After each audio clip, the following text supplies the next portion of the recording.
नमस्कार दोस्तों, मैं राजीव मिश्रा। स्वागत है आपका अपने online YouTube channel SRM educate एक पहल प्रयास से सफलता पर। जैसा कि आप लोग जानते हैं, भारत और चीन सीमा विवाद काफ़ी दिनों से गरमाया हुआ है। लगभग 50 दिन होने जा रहे हैं। इसी विवाद को चीनी सैनिकों ने और आगे बढ़ा दिया और हमारे पास ऐसी खबर आई थी कि हमारे 20 सैनिक शहीद हुए, जो कि हमारे लिए, हमारे देश के लिए, हमारे सैनिकों के लिए एक अच्छी खबर नहीं थी। इसके बाद 16 बिहार रेजिमेंट के घातक कमांडोज ने मंगलवार को चीनी खेमे में घुसकर हाहाकार मचाया, एक गुप्त ऑपरेशन को अंजाम दिया। तो इस वीडियो में जानेंगे क्या हुआ था पूरा मुद्दा। बने रहिएगा अंत तक मेरे साथ। घातक कमांडोज के बारे में जानेंगे, दोनों सेनाओं के बीच क्या क्या हुआ उसके बारे में जानेंगे। तो आइए जानते हैं। जैसा कि आपको पता है, भारत चीन सीमा विवाद 5 या 6 जून से लगभग गरमाया हुआ है। उससे पहले से 62 से हमारे दोनों देशों के बीच में ये युद्ध, शीत युद्ध लगभग चलता ही रहता है। हुआ कुछ ऐसा था दोस्तों कि लद्दाख का जो गलवान घाटी वाला क्षेत्र है, गलवान वैली वाला क्षेत्र, जहाँ पर गलवान और श्योक नदी का संगम होता है, ये आपको दिखाई दे रहा है। ये गलवान वैली, सामने लिखा हुआ गलवान रिवर, और ये नीचे से जो आ रही है ये श्योक नदी है। यहाँ पर भारत ने एक रोड का निर्माण किया, जिसके कारण चीन को वो पच नहीं रहा है, क्योंकि यहाँ से भारत दौलत बेग ओल्डी, सियाचिन, हर जगह, मतलब चाइना के पास तक बहुत आसानी से और बहुत तेज़ी से पहुँच सकता है। तो 15-16 जून को क्या हुआ दोस्तों, बिहार रेजिमेंट की चीनी सेना पर हमला। सैन्य इतिहास के सबसे साहसी और घातक हमलों में से एक था ये हमला। एक मीटिंग के दौरान दोस्तों, भारत और चीन के सैनिकों के बीच में एक मीटिंग हो रही थी। 16 बिहार रेजिमेंट के कमांडिंग ऑफिसर कर्नल संतोष बाबू, इनकी यूनिट इसी पेट्रोलिंग पॉइंट पर तैनात थी, और चीन के कर्नल ने पेट्रोलिंग पॉइंट पर क्या किया था दोस्तों, आपस में सहमति जता ली थी कि हम उस टेंट को हटा देंगे। जैसा कि आपको पता है, 1996 के में एक एग्रीमेंट हुआ था भारत और चीन के बीच में, जिसमें हम लोग स्थायी या अस्थायी किसी भी प्रकार की सीमा का निर्माण, टेंट का निर्धारण या वहाँ पर बना नहीं सकते हैं। लेकिन चीन ने वहाँ पर एक अस्थायी टेंट निर्माण कर लिया था, बना लिया था, जिसका भारत ने विरोध किया, भारतीय सैनिकों ने विरोध किया। इसी को लेकर विवाद काफ़ी ज़्यादा बढ़ा, बहुत ज़्यादा मुद्दा गरमाया।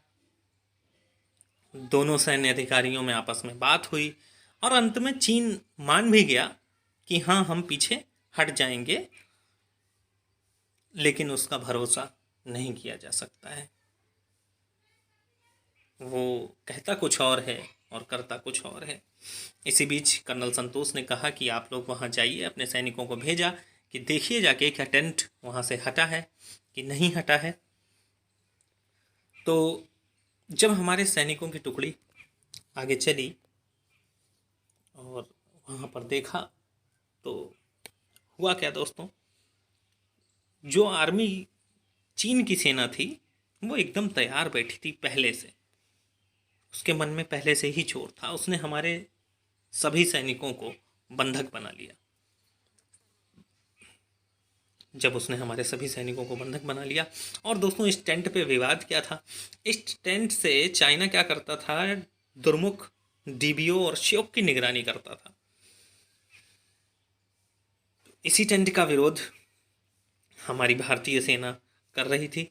जैसा कि आपको मैंने बताया था, इस एग्रीमेंट के अनुसार यहाँ पर कोई भी स्थायी या अस्थायी पोस्ट नहीं बनाई जा सकती है। तो चीनी सेनाओं ने क्या किया दोस्तों, हमारे भारतीय सैनिकों को बंदी बनाकर रख लिया। अब इसकी खबर जब हमारे कमांडिंग ऑफिसर संतोष बाबूजी को पता चला, और कमांडिंग ऑफिसर एक तरह से पिता के समान होता है, और जो उसके रेजिमेंट के जो फौजी होते हैं वो उसके पुत्र के समान होते हैं। जैसे ही हमारे संतोष बाबू को उनके बारे में पता चला, ये 16 बिहार रेजिमेंट के सदस्य हैं। 16 बिहार रेजिमेंट के सदस्य होने के साथ इनका ये कर्तव्य बनता था कि ये अपने सैनिकों की खबर लेने पहुँचें। तो ये अपने 2 सैनिकों के साथ, 2 फौजियों के साथ चीनी सीमा के अंदर प्रवेश किए, चीन में पहुँचे।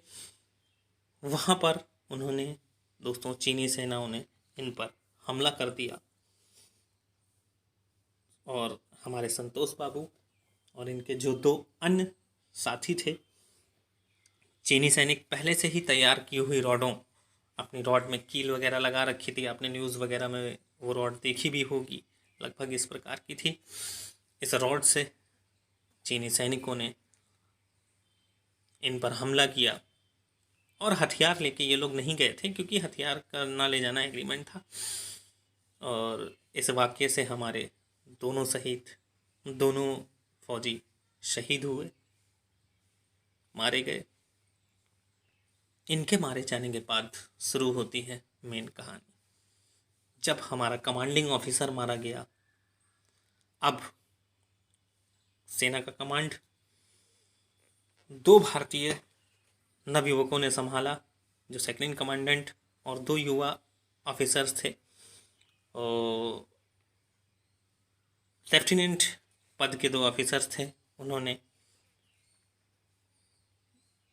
पदवी संभाली, कमांडिंग संभाला और अपने सैनिकों को तैयार किया। सोमवार की रात को इन्होंने चीन की सीमा पर अंदर धावा बोलने की सोची और 16 बिहार रेजिमेंट के घातक कमांडोज, नाम के अनुसार ही, नाम के अनुरूप ही ये लोग घातक होते हैं। ये ऑफिसर्स हमला बोलने और शायद इस हमले को चीनी सेना कभी भूल पाए। ब्रिल रेजिमेंट यानी तोपखाने के सैनिक आधी रात बाद, जब दिन मंगलवार आया और समय था कि चाइना की यूनिट को पता चले, अब ये समय आ गया था कि चीनी सेना को पता चले कि उनका मुकाबला उन सैनिकों से होने वाला है जिनका लोहा पूरा विश्व मान चुका है। सूत्रों के मुताबिक करीब 300 जवानों ने मिलकर हमला बोला। चीनी पोस्ट काफ़ी ऊपर थी और इन लोगों ने क्या किया दोस्तों, काफ़ी पत्थरबाजी भी की, सब कुछ किया।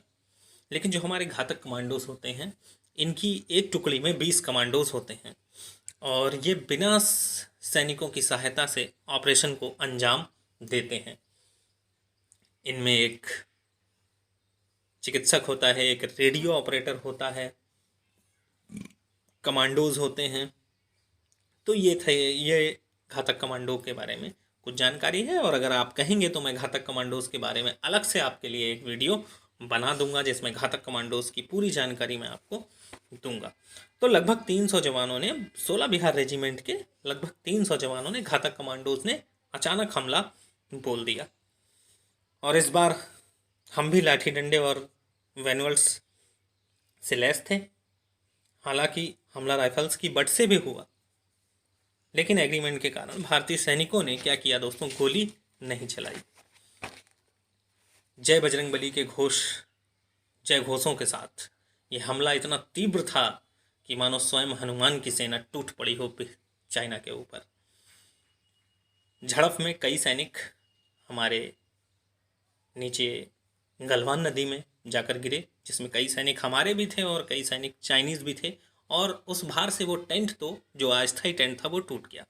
अभी आपने हाल फिलहाल में सुना होगा कि चाइना ने गलवान नदी को रोका भी है। रोका इसलिए था, गलवान नदी का पानी इसलिए रोका था ताकि वो अपने सैनिकों को निकाल सके। और हुआ क्या दोस्तों, जब हमारे भारतीय सेना वहाँ पहुँचे, घंटों तक लड़ाई चली। सूत्रों के मुताबिक घातक कमांडोज ने 15 चीनी सैनिकों की गर्दन तोड़ दी थी। गर्दन इसलिए तोड़ी क्योंकि वो लोग रेड गियर पहने हुए थे, क्योंकि वो जानते थे कि अब भारतीय फौज जब छुटाने आएंगे तो वो लोग अपने अस्त्रों शस्त्रों के साथ आएंगे। तो वो लोग पहले से ही तैयार थे, रियर गेट्स पहने हुए थे। रियर गेट्स होता है दोस्तों, जो पूरे शरीर के अंदर कवच होता है जिसमें लाठी डंडे का कोई असर नहीं होता है। इसी कारण हमारे घातक कमांडोज ने क्या किया, इन चीनी सैनिकों की गर्दन तोड़ दी। और सूत्रों के मुताबिक अगर देखा जाए तो बताया जाता है कि लगभग 43 लोग इनके मारे गए, लगभग 150 लोग घायल हुए और न जाने कितनी कैजुअल्टीज हुई। इन सब से चीनी सेना आतंकित हो गई थी और लास्ट में ये लोग बोले कि मुझे अब वार्तालाप से हम लोग सीमा विवाद निपटा सकते हैं। इसके बाद भारतीय सेना ने, इंडियन आर्मी ने कर्म ही धर्म नाम से एक वीडियो जारी किया घातक कमांडोज का शुक्रिया अदा करने के लिए, और इंडियन आर्मी ने कहा कि हर सोमवार के बाद मंगलवार जरूर आता है, क्योंकि ये हमला जो किया था घातक कमांडोज ने वो मंगलवार को किया था। ये था दोस्तों इस वीडियो की पूरी जानकारी।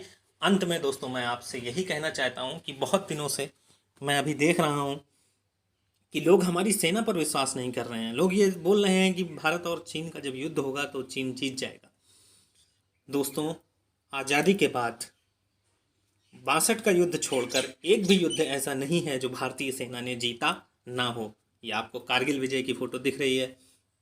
कारगिल में जब टाइगर हिल जीता गया, कारगिल युद्ध हुआ, कोई भी युद्ध हुआ हो, भारतीय सेनाओं ने अदम्य साहस का परिचय दिया।